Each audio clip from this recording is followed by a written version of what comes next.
Welcome to the ADHD Women's Wellbeing Podcast. I'm Kate Moore-Youssef, your host, and if you've arrived here, there must be a reason. I'm guessing you're curious to learn more about improving your wellbeing alongside ADHD, or maybe looking for some advice or guidance to feel healthier and calmer. So, why start this podcast? I'm a wellbeing and lifestyle coach, EFT practitioner, mum to 4 kids, and I discovered my own ADHD alongside one of my daughters at the age of 40. And now, after supporting many other women just like me, and probably you, I feel there's a need for more emphasis on wellbeing and lifestyle help for women with ADHD. And through the podcast, I want to offer you new insights and perspectives to enable you to live your most fulfilled, calm and balanced life. So wherever you are on your ADHD journey, my aim is to support you in finding the awareness and the most aligned tools to enhance your well-being so you can make the most intentional mindset and lifestyle choices moving forwards. Ready to get started? Here's the episode.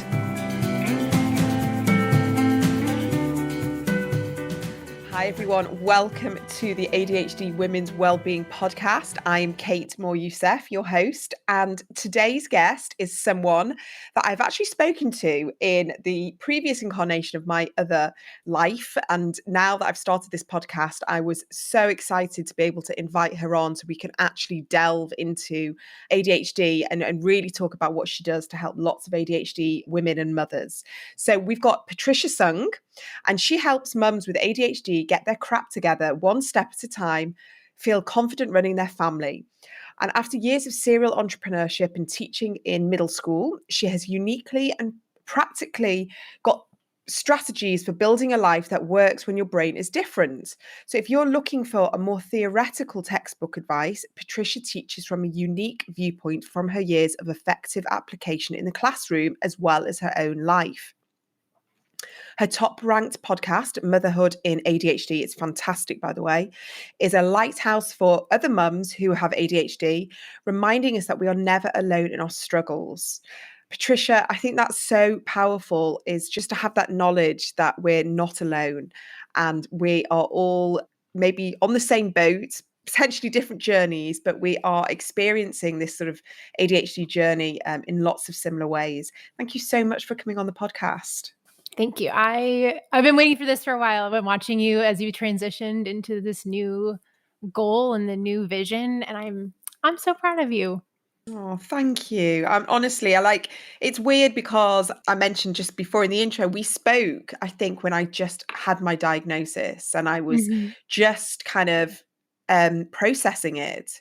And actually, I wanted to, typical ADHD, I wanted to run before I could walk. And, the minute I had the diagnosis, I was like, right, how am I going to help people? And completely put all my own feelings, emotions aside. And then it was like a very good friend of mine who was diagnosed the year before, who very wisely said to me, you need to kind of check your own shit before you start helping others because there's a process. And it's only sort of in hindsight, I realized what that process was. And so 15, 16 months later, I now feel ready to talk about it. And now I'm helping lots of other women. But I don't think I would have been ready, straight after diagnosis. I mean, do you see this a lot with other women who are fresh, like fresh blood, fresh meat? Yes, I was laughing. It was like trying not to laugh over you saying that because it is so common for us because generally women with ADHD, we are problem solvers and we are fixers and we're very empathetic. And so many of us will jump in right away and be like, all right, I gotta fix this. I gotta help some people. It's going to be great. And we start running. Yeah. Before we really have our sea legs, because there is a huge weight that is lifted when you know why you are the way you are. But it takes time to process through that and really understand. And there's, I would say, a solid 6 months to a year where you're constantly having these epiphanies of like, oh, that's why I do that. She does that too. I do that too. I mean, it's truly a solid year of, wow, I am realizing all the ways that this affects my life and the grief of not having someone that noticed earlier or gave you better advice earlier or that gave you strategies or taught you more, like that, why didn't anybody notice? Like all that grief has to be processed through. And granted, I'm not a grief counselor, but like that's a lot to deal with. So when we try to jump in right away and start helping other people, then we haven't given it time to sit and deal with it on our own. And you'll see a lot of ADHD people jump in right away and be like, I'm going to do this. I'm going to coach this. I'm going to start this program. And they burn out right away because they're trying to do too much. They're trying to wrestle with it with themselves and help other people. And that's just a lot of weight to carry. Whereas like for me, I mean, I was diagnosed over 20 years ago. So it's like, okay, I still, there's still times where I'm like, whoa, other people do that too. I mean, that still happens. Even now, like with all the, TikTok videos and Instagram reels and all Yeah. that. But I've had time to sift through all of that. And like you said, like let that go and set it aside. And then you can really listen to what other people are saying. Because I think the pattern that I've noticed is that when we're still processing, we're real quick to jump in and speak, Mm, but we haven't learned to listen yet because we're still processing ourselves. Like it makes yeah. sense. Like there's nothing wrong with it. But it's like you need that time to process through, to accept, to realize, to like let the sand settle Yeah. and then be like, "Oh, okay.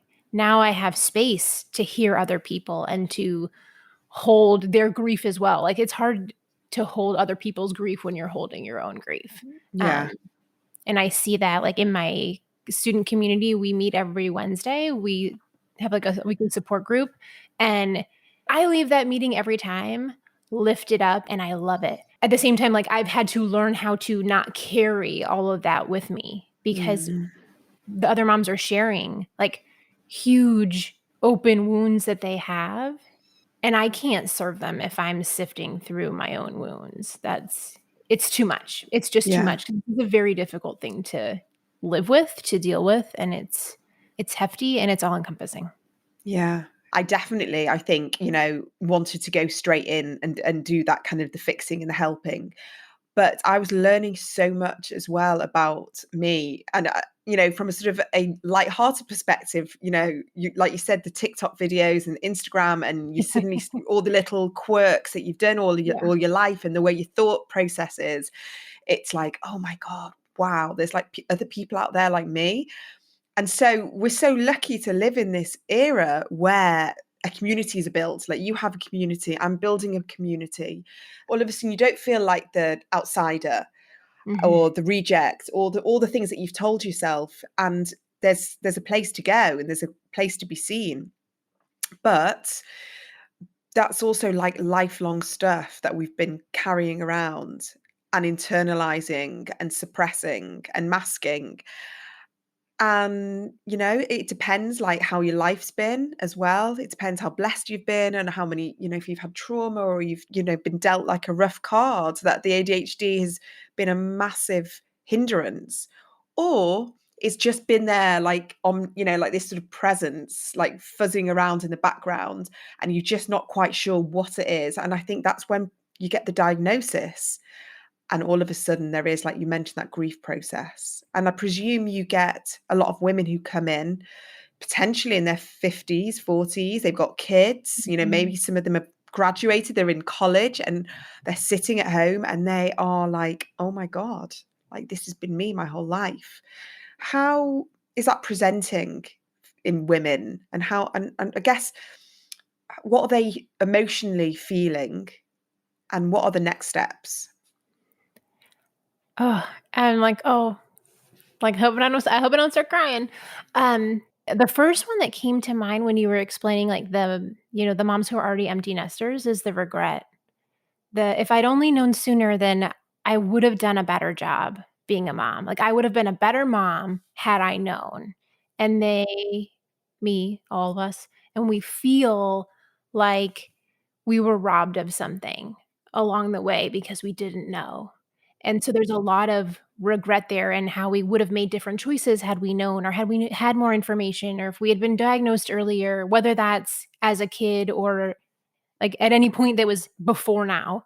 A lot of shame in all of the choices that we've made where we feel like we could have done better, that we weren't doing right by our kids, by all the yelling and the snipping and not showing up for them in the way that we wanted, whether that was being late for school functions or, yelling at everyone at bedtime or getting in a yelling match with your teen because they said something they very well should not have. And, rather than handling it with grace, it was a rough day. And there's that like angry emotional outburst that comes from on our side. And, we're just throwing gasoline on a dumpster fire at that point. Yeah. So you've got, regret and shame. And there's a lot of embarrassment in how we can't do what everyone else is doing, even though we've tried so hard and we work our tails off and we're doing everything we can. And yet somehow it's still not coming together. Somehow we're still not getting it done. My to-do list is somehow longer than it was this morning when I wrote it. How did I add more things than I got done? Where there's like you said, like this elusive, like tapping on the shoulder of like, you just can't seem to get it together. Why can't I get it together? The embarrassment and the frustration that comes along with that. A lot of anger. One of the issues we have is with emotional regulation, where we feel like our emotions went from 0 to 100 and we don't understand why. And usually that's because we didn't start at 0. We started at 75 and we were holding it together until we got to 90 and then we lost it. Like there's this struggle where we don't have the brake system to slow down when things are not going well.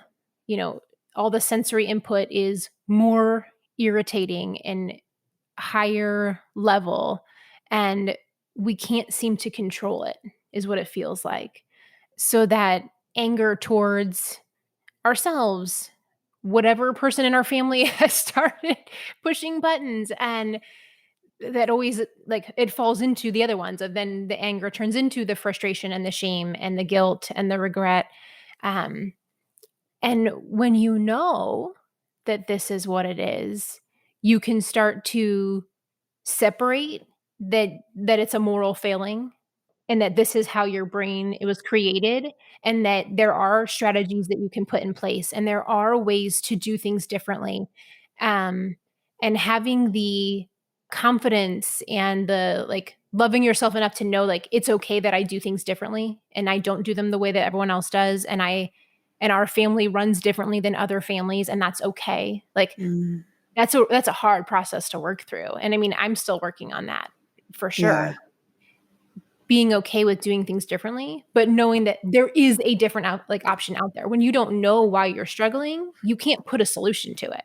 It's like you can't solve the puzzle if you don't know if you're playing Sudoku or like a word search. Like you don't know where to start because you don't know what puzzle we're playing. But when you know where you're starting from, then it's like, oh, okay, well, I can research this. I can learn this. I can take this class. I can join this support group. I can listen to this podcast. There are ways, like help is available when you know what you are looking for. But when you're just struggling and you can't put your finger on it, that's when there's like another layer of difficulty to it because you don't know where you're starting from. Yeah. I just think that, to have whatever age we are, that we get the diagnosis, if it's 20 and it's 50, it's 60, there's always going to be like positivity and light at the end of the tunnel because we now can research it.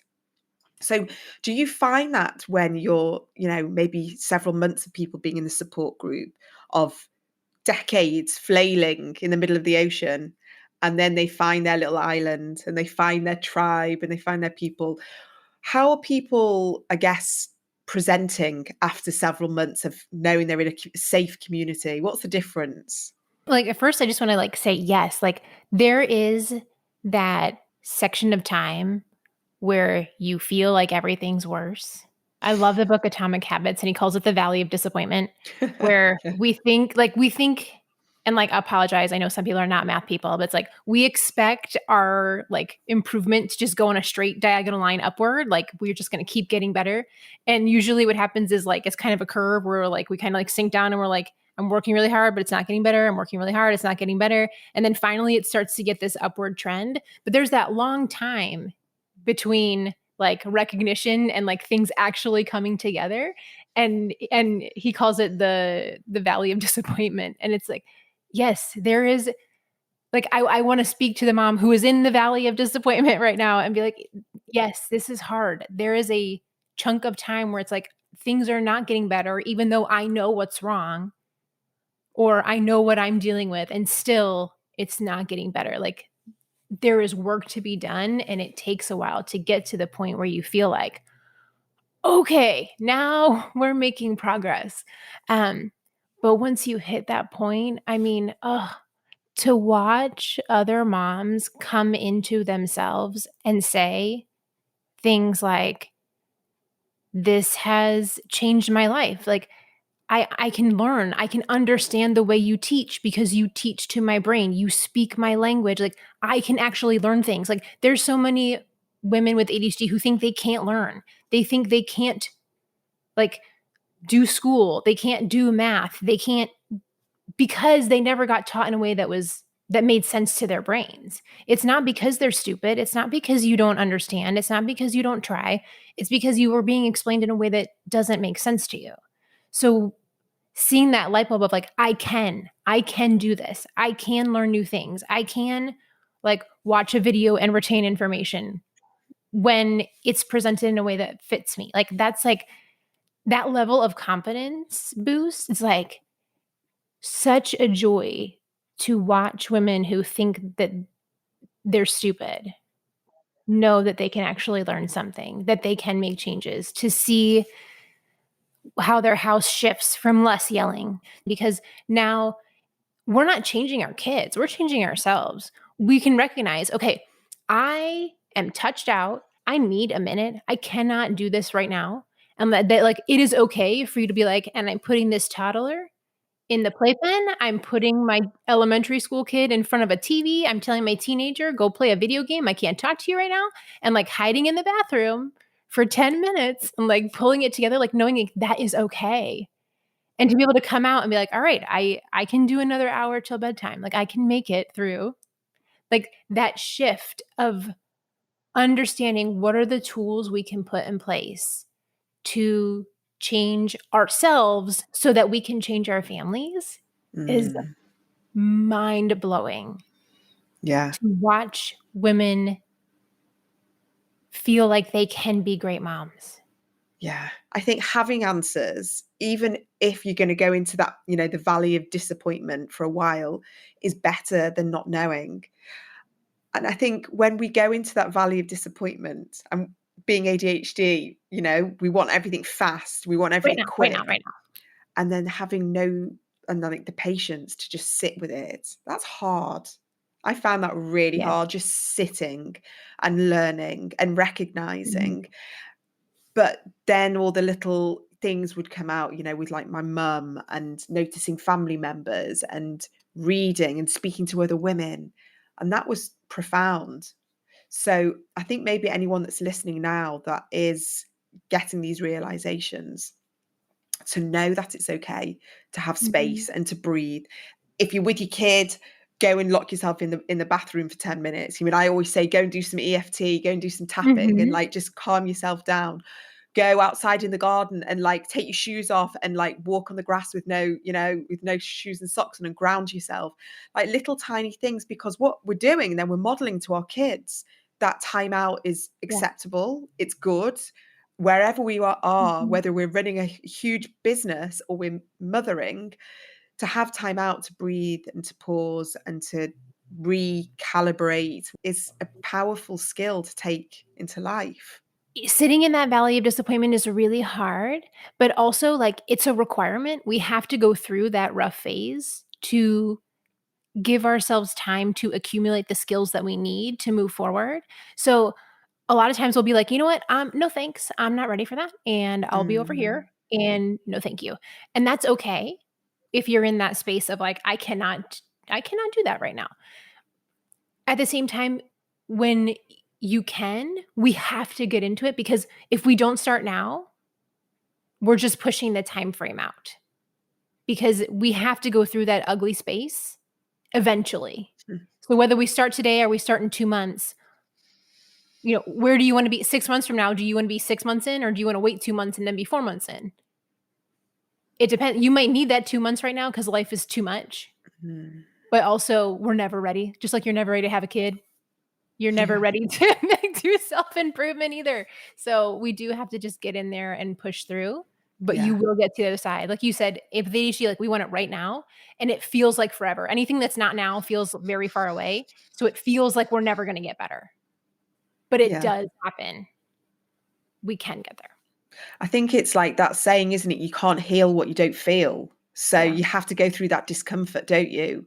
And, Yeah. especially if I'm with a client and we're doing EFT, we can't go straight into all the positive stuff. We have to go into like what's Yeah. really like gnarly and really not feeling great to be able to release it. And so I think Mhm. it's the same with this process, isn't it? We have to go there and remember all the, process, and almost like it's like that inner child work of Yeah. being compassionate towards that version of ourselves in all the different places where we struggled, and give that person that validation and that recognition that you weren't stupid and you weren't disruptive or you weren't being facetious, or like you genuinely did have a Yeah. question, like all these different things that you've picked up, all the beliefs that you might have Yeah. heard throughout the years, and just give that version of yourself that validation that it wasn't, like you say, a moral failing, a personality flaw. There's answers. So I'm just interrupting today's episode because I want to let you know about a new workshop that I am holding on Friday, November the 18th at 2 p.m. UK time. And this is going to be a live ADHD EFT tapping session, and it's all about releasing indecision, procrastination, and self-doubt, something I think we all know really well, something that I've definitely suffered with over the years. So this is for you if indecision, procrastination, self-doubt overwhelm your everyday life. And if you're desperate for more clarity, maybe some faith to help you make decisions and move forwards. Perhaps you recognize there's a lack of self-trust that's preventing you from creating the life that you are secretly desiring. And you're just ready to release old beliefs, stories, mindsets, conditioning, and as well as the energy, that negative energy that's holding you back, so you can welcome in a deeper level of trust into your inner wisdom. Now, that inner wisdom is always there. And what's amazing about EFT tapping is that when we do some tapping, it's kind of like the WD-40 of our body, and we oil the resistance and we bring up what's been holding us back. And then we're able to release the things that have been sort of oppressing and suppressing us, and welcome in new perspectives, mindsets, ideas, insights, whatever that is with regards to your inner wisdom. So I'm going to be facilitating this workshop. It's going to be 45 minutes. I've made it super, super affordable at £18.50, and there will be a recording so you can go back and use the tapping. Now, if you've never done EFT before, it's very calming, it's regulating, and it reduces the cortisol in your body. So even if it's just something that you are looking for just to sort of help calm your nervous system so you are able to tap into more clarity, it can help with anxiety, depression, trauma, pain. It improves sleep, it reduces tension and stress, and increases the calmness and the ability to be able to see things from a different angle, I would say. So if this is something you're looking for, if you're looking to sort of move into 2023 with a newfound inner strength, more resilience, more trust and belief in your own decisions and the choices that you want to make, I promise you this workshop is going to help catapult you there. And if you have any questions about tapping, EFT, there's lots of information on my website, and you're able to purchase the tickets on there. So head to my website, which is adhdwomenswellbeing.co.uk. You'll find all the details on the event there. You can buy the tickets there, or just head to the show notes of today's episode and you'll also find a link to the tapping session. I really hope to see lots of you there because I'm so excited to guide and facilitate this. So I hope to see you there on Friday, the 18th of November at 2 p.m. Now back to today's podcast. I want to move on to something that I feel really passionate about, which I guess kind of is part of why I started my first podcast, which was The Ambitious Mum, because that was before I had my diagnosis. But what the Ambitious Mum podcast was always about was, I guess, feeling fulfilled as a mother. So enjoying being a mum, enjoying that motherhood, but always knowing that there was like a deep rooted ambition. need for purpose, fulfillment. I don't think I had the words. I don't think I could articulate exactly what it was. I was definitely on a journey. I was seeking, I was curious. I wanted to speak to lots of interesting people to understand how, as women, we can marry all these different parts of us that is there. But what I realize now, after understanding ADHD a lot more, is that finding a fulfillment and purpose is actually a big part of ADHD, isn't it? It's like that. It's almost like part of our soul. And I know you don't have to have ADHD to be on this journey, but I do it seems to feel like it's a very kind of strong component that people who've got ADHD are like wanting to help people and wanting to make a change and do good, and they are the inventors, they are the ones that are innovating.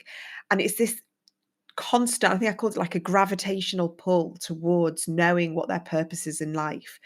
And I know that you've experienced this and you actually help women with this, because I don't think there's anything more frustrating not having a purpose or not understanding what your purpose is. And I know I felt this. I was so, for a while I had kids, I was just a mum. And I know that just being a mum is not, it's an amazingly Mhm. important role, but there was something missing. And I know this was my purpose now. Mhm. But I guess when women are coming to you and it's almost like a missing part of you, isn't it? It's like Yeah. part of your soul that's not been realized. Tell me a little bit about the work that you do around this. Yeah, overall, people with ADHD are very empathetic.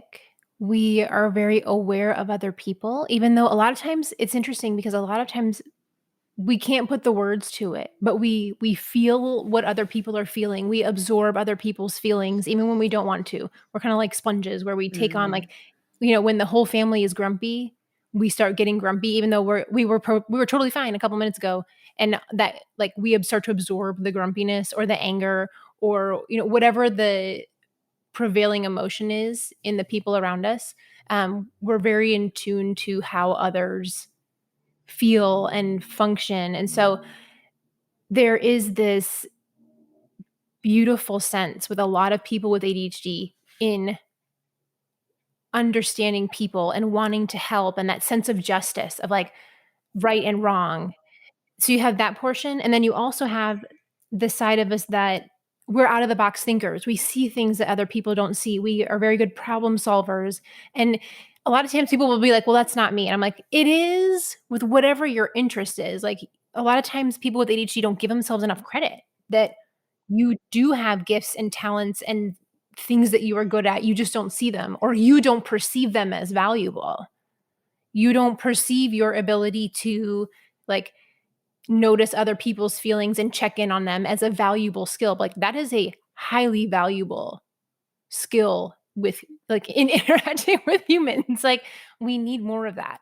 And so you have this combination of we're very aware and empathetic and we have a sense of justice.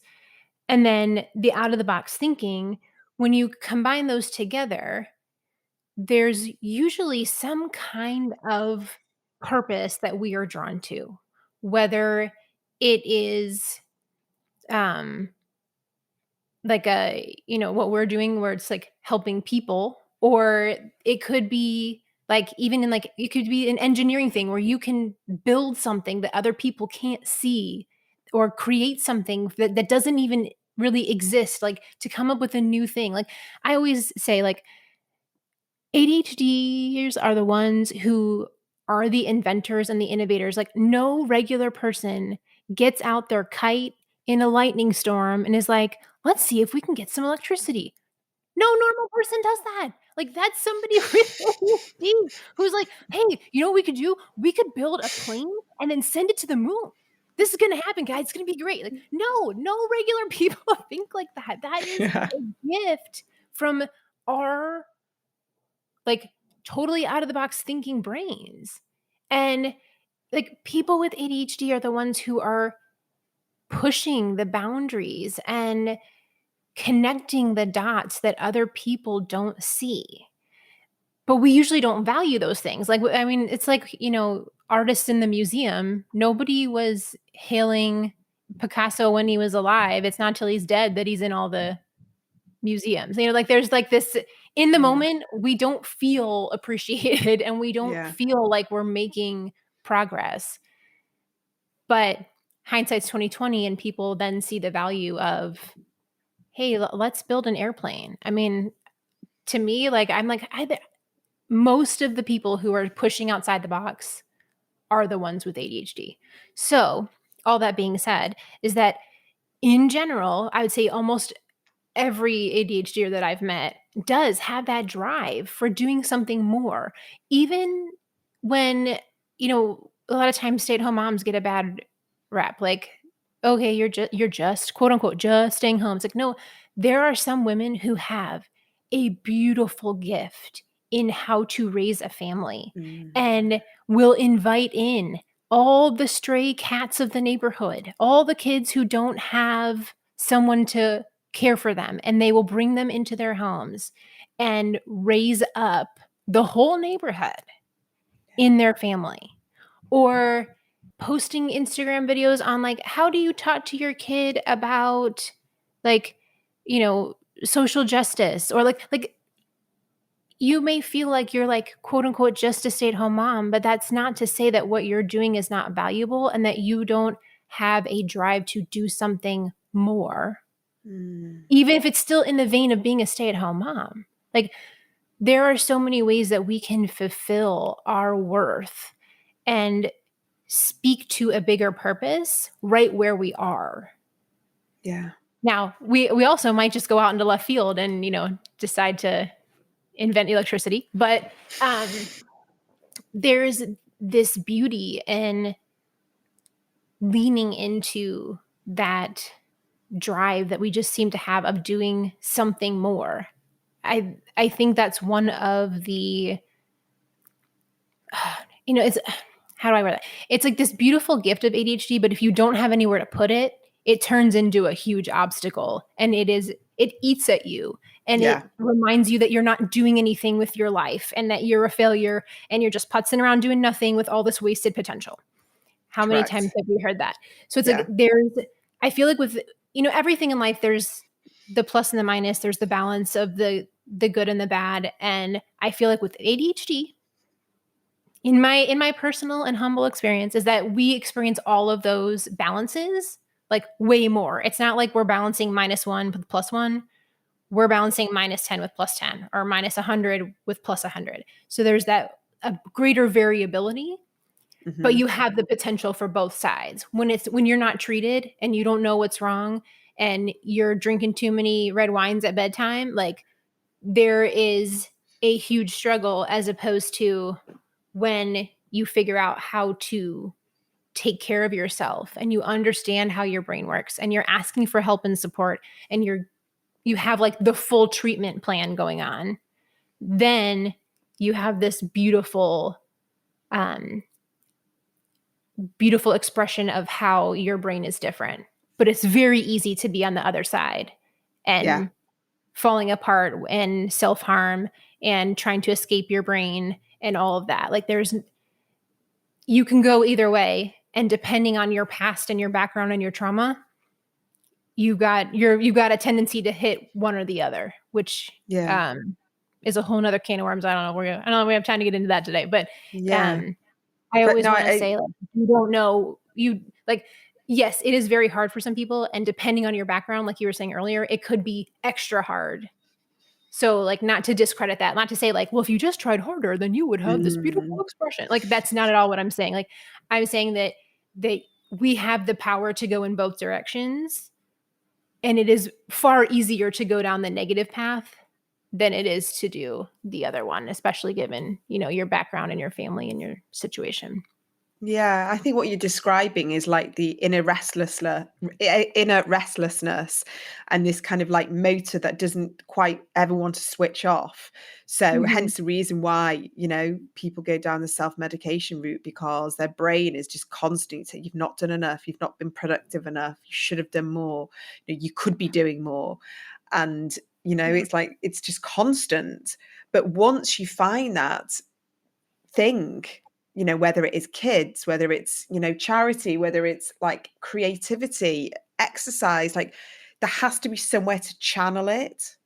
And like, I Yes. think what you were trying to say is that if we're not channeling it in the way that works with our brain and helps us, then that's when we can go down like a much darker route. And I think this is a really big part of women's Yeah. well-being, because I don't think we put enough emphasis for us, because we are so, and again, I'm speaking to generally as a mother here, that we're so consumed by running a house and kids and Mhm. all the stuff that the kids bring, and food and work and careers and all the things that we're trying to fit into Yeah. our life, that all of a sudden this need to have like a bigger purpose, like spirituality or something that's like bigger than us, whether you want to translate spirituality into creativity, into having that place in your head when you're running and all of a sudden there's nothing there, it's just pure euphoria. Or if you are playing with your dog and there's nothing else going on, it's just you and your dog, like these little moments that we have to Mhm. learn to harness more into our daily life, Yeah. because we can get sucked into all the chaos that leads to the burnout and to the feeling like we're always on a downward, spiral. So I Yeah. I now have to almost do like an inventory of my week, like reflecting back, okay, what did I do? And if I've got to the weekend and I can feel that I'm like on edge, there's something going on, I'll check back into my week, and maybe I put too many meetings back to back. I've not seen a friend that week. I've not connected with someone that I really enjoy connecting with, or I've connected with someone that I didn't really want to connect with, but I kind of felt like I should, like, all those Yeah. things, or we've ended up committing to too many things, like little things like that, Yeah. where we can, okay, right, I've learned now, I've got to Friday and I'm irritable and I'm angry and I'm feeling jittery. Like these are kind of feelings that I definitely relate to. But then like today, for example, I met a friend, like someone that we always go straight in. We like have great deep conversations. We had Mhm. a swim, like when I say swim, we dipped in a very cold lake for 10 minutes and we got back in our car. We were like for an hour with each other. We could have done that hour just having a coffee and sitting, but we decided this is what we want to do. We had a car journey, we chatted, and we both texted each other afterwards saying like, you've just like really, like that was like the highlight of my day. We were just carried on Yeah. with our lives, families, work, but we gave each other that little pocket of time that I know will lift me, spiritually and emotionally. So maybe I think as ADHD women, we maybe have to take more care in this, recognizing that there's a part of us that needs fulfilling more, that Mhm. the drudgeries and the mundanities of life get us down a little bit more. Yeah. And we have to balance it with things that are bigger. And I don't know what, like, I keep going back to this word spiritual, because it's Yeah. not like a religious thing. It's a, like a soul thing. Yeah. I mean, that is when you start to learn where your energy lies, and like if you start doing like cycle syncing and you start getting in tune with what you need, because we need more rest, we need more space, we need more care than is acceptable by society. Like, not to say that other people don't need that, but we for sure need it at a level that is not perceived as quote unquote like correct. If when we honor that, then we have the time and the space for, like, dinner as a family, or having brunch with a friend, or doing a play date and letting the kids play, and you're not in the back of your head going, I didn't do the laundry, I forgot to go to the grocery store, I don't have Mhm. poster board for the kids project tomorrow. Like, you're actually enjoying that moment instead of kicking yourself for everything that's not done. And that is what I want to teach women. Like, that I want that to be part of my legacy, is that you can live well, you can be successful in motherhood and whatever other passion you're driving for, because you're setting up your life to fit how your brain works, and you're setting it up for success for you, for your stage, for the age of your kids, for what you want to do, and not trying to fit in this like square 9 to 5 corporate box that we feel like is the measure of success. It can be done, but it has to be done to fit you, to serve you and your family. It's life-changing. That's the only way I can describe it, what you're describing there. It's life-changing, it's relationship saving, it's family loving, like it's creating bonds. It's literally saving families and lives, and it's amazing what you're doing, and you are 100% leaving a legacy, because I just know that to have that knowledge that it's okay to do things differently. It's okay to do things your way in a system that works for you and your family, even though it doesn't look like the same as your neighbours or the other school mums. If it's all getting done in a way that is making you feel calm and balanced, and your That's what kids, matters. and you are having some time with your kids that's not screaming and you're not frenzied, then I guess that's like life. Like that's like what life's about, isn't it? You know, when you're old and grey and you're the grandma and you hopefully, you've got grandkids, you want to know that you did the best thing that you could, you were the best version of yourself, even though that best version of yourself doesn't look like someone else's. And you just made me think then about, I used to berate myself for needing more self-care, which I guess is why I went into doing what I'm doing with like well-being and lifestyle, because Yes. I was like, I'm so precious that I need to have a bath like every other night. I'm really precious that I need to go for a walk at lunchtime because being in an office is too stimulating for me. I used to like, just for me, I used to just be like in the office, would anyone mind if I open the window? And everyone was really happy sitting in air conditioning and sweltering in like this, and all I needed, my body and my mind needed, was like a bit of fresh air. But I felt so apologetic, and I used to be like, oh, I'm a bit claustrophobic, and like make all these excuses. All I really wanted was just some fresh air so I could focus and concentrate and not feel like trapped. So these little things I just thought was just me being like just too needy or Too I don't much. know, too much. Yeah. No, we Too always much. feel like we're too much. And for like the extroverts of the ADHD world, it's, you're too talkative, you're too loud, you're too dramatic. And then for the introverts, it's you're too shy, you're too quiet, you're too persnickety, you're too much of a snowflake. Like there's always a too much when it comes to us. But it doesn't matter. Those people's opinions don't matter. Like they do in the moment, because we do have to like still function in society, but at the same time it's like learning to differentiate when it matters and when it doesn't, and more often than not it doesn't. Those people don't matter.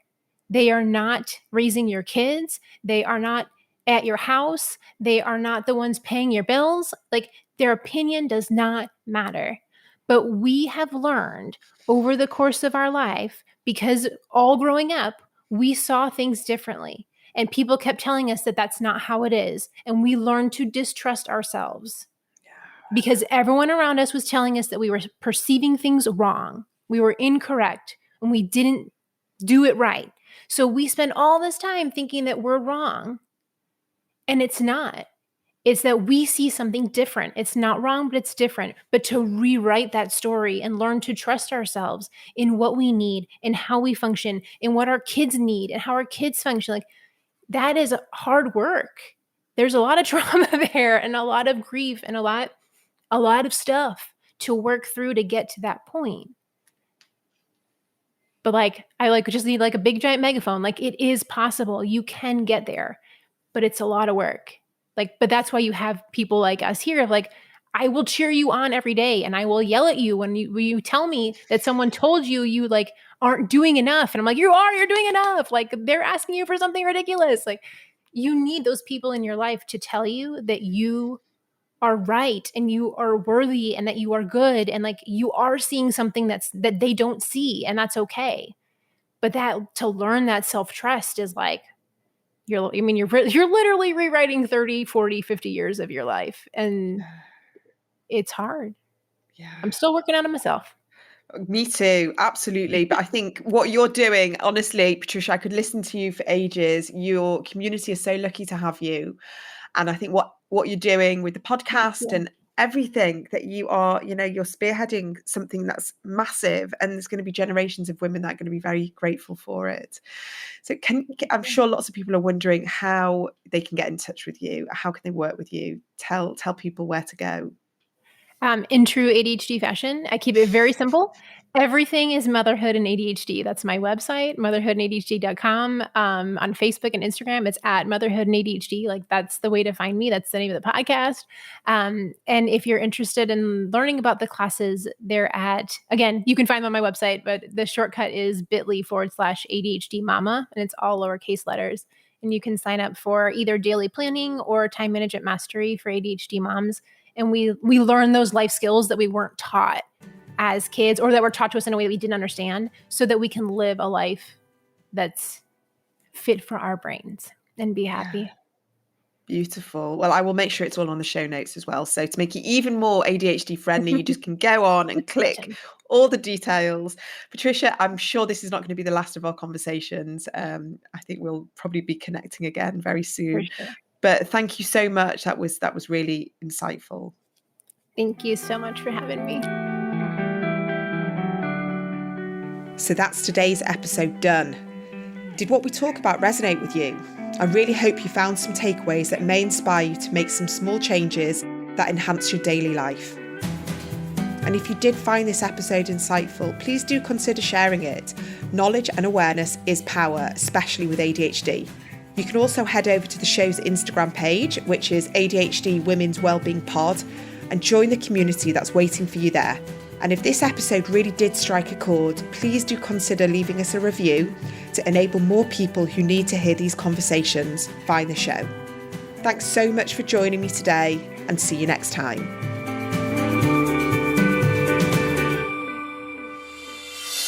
So as this podcast has grown, I've wanted to create a space for more like-minded women to join and be able to access more of my resources and workshops. And that is why I've created the ADHD Women's Wellbeing Collective. I am absolutely delighted to have this membership. There's so many of you on board already. We are having fantastic conversations. And what I'm promising you in this membership is that we are going to have at least one monthly live workshop. I'm bringing in lots of different guest experts, extra resources I'm not being able to provide on the podcast, conversations that, again, I haven't got time to provide on the podcast, bringing you all my best resources, previous workshops, and just allowing things to flow. When I'm finding interesting pieces of information, I'm sharing them on the platform. So if you are interested in being part of a group of like-minded people who wants to learn more about their ADHD, learn more how to help yourself, empower yourself with new holistic, emotional and well-being practices, then I would absolutely love it if you came and joined us in the collective.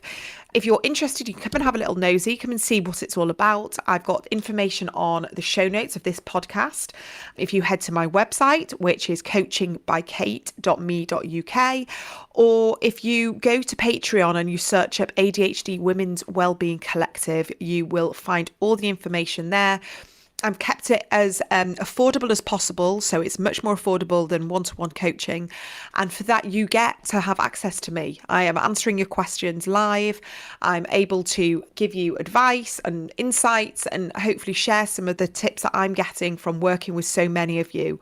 So if you just head to my show notes of the podcast, you will see all the details, and I really hope